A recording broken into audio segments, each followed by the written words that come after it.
Praise the Lord. கர்த்தர் நல்லவர், அவர் ஒருபொழுதும் தவறு செய்ய மாட்டார். என் அன்பான தேவ பிள்ளைகளே, உங்கள் இருதயம் கலங்காதிருப்பதாக, உங்க இருதயம் பயப்படாமல் இருப்பதாக. எனக்கு அன்பானவர்களே, நம்ம இருதயம் கலங்காமலும் பயப்படாமலும் இருக்க வேண்டும் என்று சொல்லி வேதம் சொல்லுகிறது. ஆண்டவரும் அதுதான் விரும்புகிறாரு. எப்பவுமே பிசாசுடைய எண்ணம் என்ன தெரியுமா? நம்ம கலக்கத்தோடு ஒரு பயத்தோடு திகிலோடு கூட இருக்கணும் அப்படின்னு சொல்லிட்டு, நம்ம செய்ய போற ஒரு காரியத்தை குறித்து ஒரு பயம், நம்ம எதை செஞ்சாலும் அது நல்லா நடக்குமா அப்படின்ற ஒரு நெகட்டிவ் தாட்ஸு, இல்லை அப்படின்னு சொன்னால் ஆண்டவர் உன்னை கைவிட்டுருவார், இதே சொல்லியே நம்ம ஏதோ ஒரு குழப்ப நிலையில் பிசாசு வச்சிருக்கிறான். இதனால் நம்ம சமாதானத்தை இழந்து போகிறோம். வீட்டில் சண்டை வருது, பண கஷ்டங்கள் வருது. இது எல்லாமே பிசாசு தம்முடைய ஆளுகையின் கீழே நம்ம வச்சுக்கிட்டு எப்போவுமே பயந்துகிட்டே இருக்கிறோம். நம்ம பயந்துக்கிட்டே இருக்கிறோம் அப்படின்னா பிசாசுக்கு கீழ்ப்படிஞ்சிருக்கிறோம், அதாவது பிசாசுடைய ஆளுகையில் இருக்கிறோம்னு அர்த்தம். அவனுடைய ஆளுகைக்குள்ளே நம்ம வந்துட்டோம்னு அர்த்தம். நம்ம குழப்ப நிலையில் நெகட்டிவாக பேசிக்கிட்டு இருக்கிறோம் அப்படின்னா, டிப்ரெஷனில் இருக்கிறோம் அப்படின்னு சொன்னால் அதுக்கு என்ன அர்த்தம் அப்படின்னா, நான் பிசாசுக்கு அடிமையாக இருக்கிறேன், அவருடைய ஆளுகை கீழே வந்துட்டேன்னு சொல்லி அர்த்தம். ஆனால் அதே சமயத்தில் நம்ம சந்தோஷமாக இருக்கிறோம், கர்த்தர் என் கூட இருக்கிறார், நான் கலங்கலை, நான் பயப்பட மாட்டேன்னு சொல்லி விசுவாச அறிக்கை எடுத்துக்கிட்டு நம்ம தைரியமாக இருக்கிறோம் அப்படின்னா நம்ம கிறிஸ்துவின் ஆளுகைக்குள்ளே இருக்கிறோம்னு அர்த்தம். அப்போது பிசாசு இந்த உலகத்தை ஆண்டு கொண்டிருக்கிறபடினால் நம்ம சுற்றி இருக்கிற எல்லா சூழ்நிலையும் நமக்கு நெகட்டிவாக, நமக்கு அகெயின்ஸ்டாக தான் நடத்துவான். அது அப்படி தான் இருக்கும். நீங்கள் இதை நினச்சி பயப்படக்கூடாது. எனக்கு அன்பான தேவ பிள்ளைகளை, இதை நீங்கள் நினச்சிட்டீங்க அப்படின்னா அப்போது நீங்கள் அவனுக்கு அடிமையாக மாறிடுவீங்க, அவனுடைய ஆளுகை கீழே வந்துடுவீங்க. புரியுதுங்களா? அப்போது ஆண்டவர் என்ன எதிர்பார்க்குறாருன்னா, இதை ஜெயித்து அவரோடு கூட இருக்கணும்னு சொல்லி. புரியுதுங்களா? இல்லை நீங்கள் பயந்து தான் இருப்பேன், எனக்கு பயந்து நான் இப்படி இருக்குது, எனக்கு அப்படி இருக்குது, எனக்கு நான் செத்துருவேணும்னு பயமாக இருக்குது, ஏதாவது நடந்துடுமோன்னு பயமாக இருக்குது, என் மேலே ஃபேன் விழுந்துடுமோன்னு பயமாக இருக்குது, இல்லை நான் இப்படி தான் இருப்பேன் அப்படின்னு சொல்லி நீங்கள் பயந்து இருக்கிறீங்களா? இல்லை எப்போ பார்த்தாலும் அது நடக்காதுங்க, உங்களுக்கு கிடைக்காதுங்க, எனக்கு நடக்காது, நெகட்டிவாகவே நீங்கள் பேசிகிட்டே இருக்கிறீங்களா?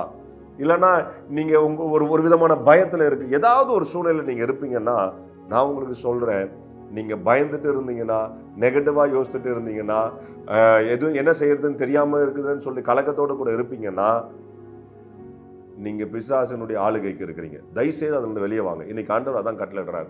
ஆண்டவர் என்ன சொல்றாருன்னா, யோவான் 14ஆம் அதிகாரத்தில் 27ஆம் வசனத்தில் இப்படி சொல்லுது, சமாதானத்தை உங்களுக்கு வைத்து போகிறேன். ஆண்டவர் நமக்கு என்ன வைத்துட்டு போயிருக்காரு? சமாதானம். என்ன வச்சுட்டு போயிருக்கிறாரு? தேவனுடைய சமாதானத்தை வச்சுட்டு போயிருக்கிறார். புரியுதுங்களா? ஆண்டவர் நம்ம கொடுக்கறது சமாதானம் தான். பிசாசு செய்யறது என்ன? சமாதானத்தை கெடுக்கிறான். உங்க வீட்டில் ஒரு சண்டை வருது, சமாதானம் கெடுக்க போகுதுன்னா, உங்க வீட்டில் இருக்கிறவங்க எல்லாரும் கோச்சிக்கிட்டு சாப்பிடாம ஒருத்தரும் ஒரு மூலையில் இருக்கிறீங்கன்னா அப்படின்னா அர்த்தம்னா பிசாசு அந்த குடும்பத்தை கண்ட்ரோல் எடுத்துட்டான்னு அர்த்தம். புரியுதுங்களா?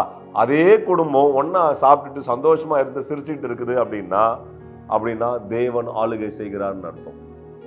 எனக்கு அன்பான தேவ பிள்ளைகளே, இன்றைக்கு ஆண்டவர் சொல்றாரு, சமாதானத்தை உங்களுக்கு வைத்து போகிறேன், என்னுடைய சமாதானத்தை உங்களுக்கு கொடுக்கிறேன். யாருடைய சமாதானத்தை கொடுக்கிறாரா? அவருடைய சமாதானத்தை.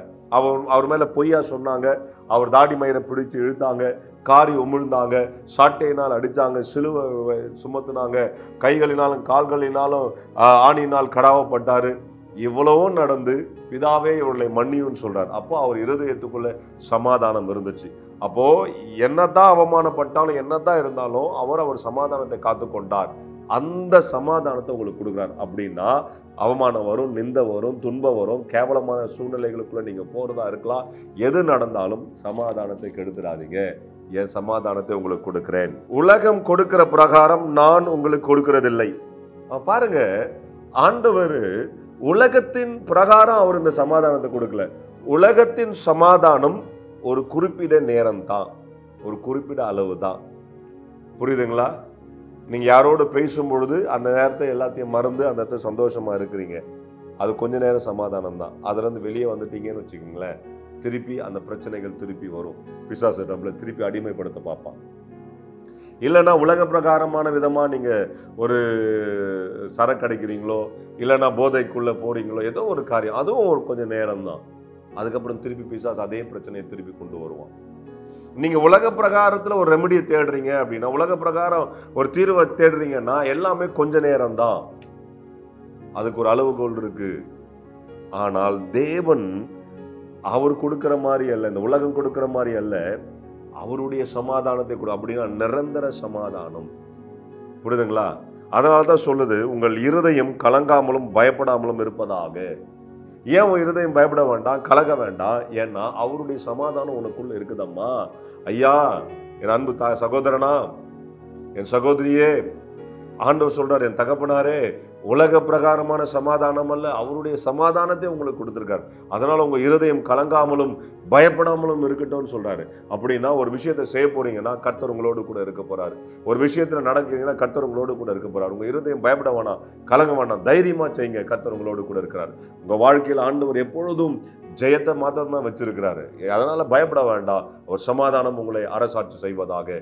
ஜெபிக்கலாமா? பரலோக தகப்பனே, இந்த அருமையான நேரத்துக்காய் ஸ்தோத்திரிக்கிறோம். அன்பு பிள்ளைகளுடைய வாழ்க்கையில ஒரு மாற்றத்தை ஏற்படுத்துங்க.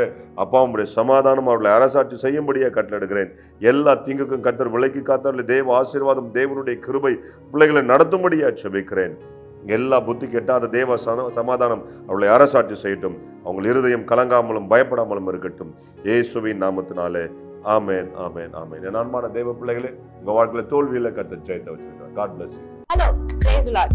டெய்லி பிளெஸிங் வேர்ட்ஸ்க்காக நீங்க எங்கிட்டு இருக்கீங்களா? இல்ல டெய்லி வார்த்தைகள் உங்களை வந்து ரீச் ஆகணும்னு நீங்க நினைக்கிறீங்களா? ப்ளீஸ் எங்களை வந்து யூடியூப்லயும் இன்ஸ்டாகிராம்லயும் ஃபேஸ்புக்லயும் ஃபாலோ பண்ணுங்க. கீழே ஹேண்டில்ஸோட நேம்ஸ் கொடுக்கப்படும். ஸோ டெய்லி மெசேஜ்க்காகவும் அனாயிண்டிங் வேர்ட்ஸ்க்காகவும் டங்ஸ்ல நீங்க பேசணும்னு நினைக்கிறீங்களா? அதுக்காக வீடியோஸ் நாங்கள் அப்லோட் பண்ணியிருக்கோம். அது மாத்திரம் இல்லை, இன்ஸ்டாகிராம்ஸ்ல டெய்லி உங்களை கேட்கும்படியாக வார்த்தைகள் வந்து அப்லோட் பண்ணப்படுது, போஸ்ட் பண்ணப்படுது. அதை பார்த்து ஃபாலோ பண்ணி நீங்க ஆசீர்வாதம் அடையணும் நாங்கள் விருப்பப்படுறோம். ஸோ எங்களோட இன்ஸ்டாகிராம் ஹேண்டில்ஸ் இங்க போடுவாங்க, ஃபேஸ்புக் ஹேண்டில்ஸ் இங்க போடுவாங்க. அது மாத்திரம் இல்லாம எங்களோட யூடியூப் சேனல்ஸ் இருக்கு, சப்ஸ்கிரைப் பண்ணுங்க. ஆசீர்வாதமான வார்த்தைகள், அனாயிண்டிங்கான வார்த்தைகள் உங்க அடையணும் நாங்க விருப்பப்படுறோம். ஆசீர்வாதப்படணும் நாங்க விருப்பப்படுறோம். ப்ளீஸ் எங்களை ஃபாலோ பண்ணுங்க, சப்ஸ்கிரைப் பண்ணுங்க, ஷேர் பண்ணுங்க, லைக் பண்ணுங்க. Praise be to God.